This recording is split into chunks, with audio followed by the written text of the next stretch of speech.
नमस्कार। सत्य, सनातन और वैदिक इस YouTube चैनल पर योग दर्शन के अध्ययन में हम आप सभी का स्वागत करते हैं। योग दर्शन का समाधिपाद, उसका हम अध्ययन कर रहे हैं। आइए जानते हैं कि इस समाधिपाद में आगे क्या क्या है। कल हमने जो है कुछ परमात्मा के विषय में बताया था। आगे बढ़ते हैं। आरब्ध या प्रारंभिक कृत उस योग शास्त्र का प्रथम सूत्र है अथ योगानुशासनम। उपदिष्ट विषय का पुनः शासन या उपदेश करने का नाम अनुशासन है। उपदिष्ट विषय अर्थात किसी पहले व्यक्ति ने इसका उपदेश किया है और उपदेश करने के पश्चात उसका कोई व्यक्ति अनुशासन कर रहा है। अतः यह शब्द अधिकारार्थ या आरंभार्थ है। आरंभ कहते हैं प्रारंभ करना, शुरू करना। योगानुशासनम नामक योग शास्त्र है। अतः योग भी इसके द्वारा अधिकृत या आरब्ध हुआ, ऐसा समझना चाहिए। योग शब्द का अर्थ समाधि है। यह संयोग आदि अर्थक नहीं है। युज धातु का अर्थ समाधि है। यह व्याकरण विदगण कहते हैं कि उनके मत में समाधि का अर्थ है किसी भी विषय में चित्त का समाधान या स्थिरता। वह तदेवार्थ मात्र इस योग सूत्र में लक्षित पारिभाषिक समाधि नहीं है।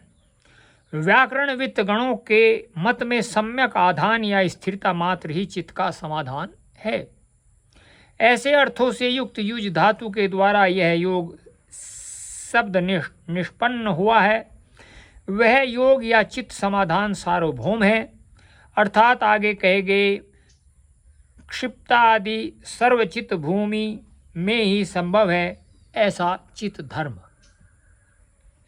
तो चित्त भूमि का अर्थ क्या है?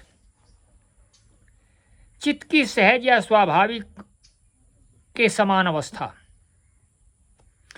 पूर्व संचित संस्कार के अधीन जिस अवस्था में चित्त अधिकांश समय अवस्थित रहता है वही चित्त भूमि है। चित्त की भूमिका 5 प्रकार की है। क्षिप्त, मूढ़, विक्षिप्त, एकाग्र तथा निरुद्ध। जो चित्त क्षिप्त है यह स्वभावतः अत्यंत अस्थिर है, वही अक्षिप्त भूमि है।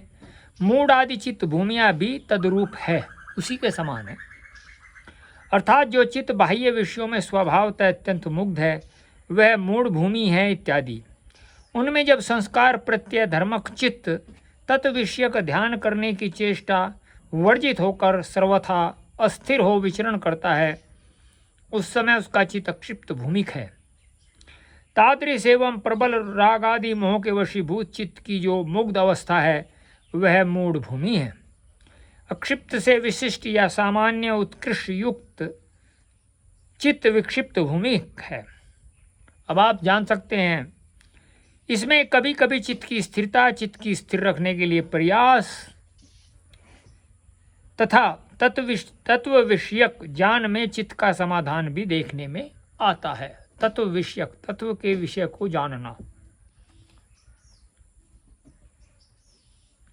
अभिष्ट विषय में सदा स्थितिशील जो चित्तावस्था है वह एकाग्र भूमि है।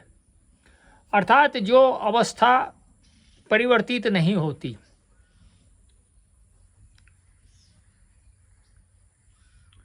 जिस चित्तावस्था में सर्ववृत्ति रोध का प्राधान्य है, अर्थात जिस अवस्था में इच्छानुरूप सर्ववृत्ति का निरोध किया जाता है उसे निरुद्ध भूमि कहते हैं। चित्त को समाहित करना ही योग है, समझ लीजिए।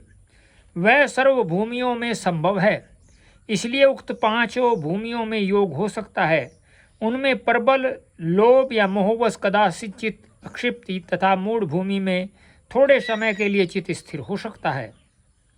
जैसे प्रबल द्वेषाधीन हो जयद्रथ की समाधि हुई थी, किंतु वह कैवल्य प्रापक नहीं है, अर्थात कैवल्य को प्राप्त करने वाली नहीं है। विक्षिप्त में अर्थात विक्षिप्त भूमिक चित्त में जो उत्पन्न जो समाधि होती है वह विक्षेप के द्वारा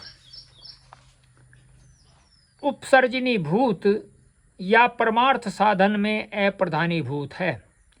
कारण यह है कि वहाँ गौण भाव में या उदयशील रूप में विक्षेप संस्कार समूह रहते हैं, अर्थात विक्षेप वहाँ विद्यमान रहता है।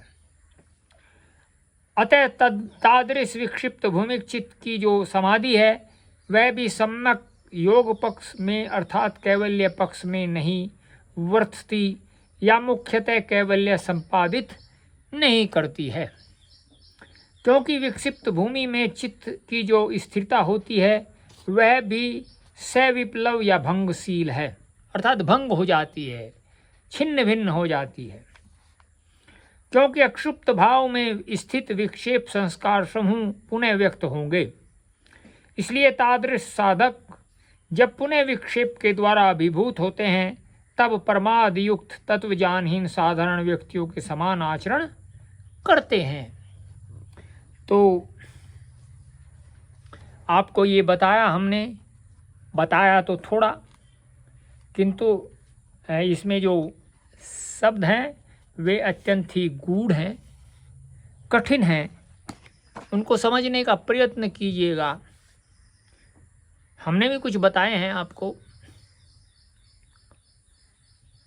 कल फिर बताएंगे। नमस्ते।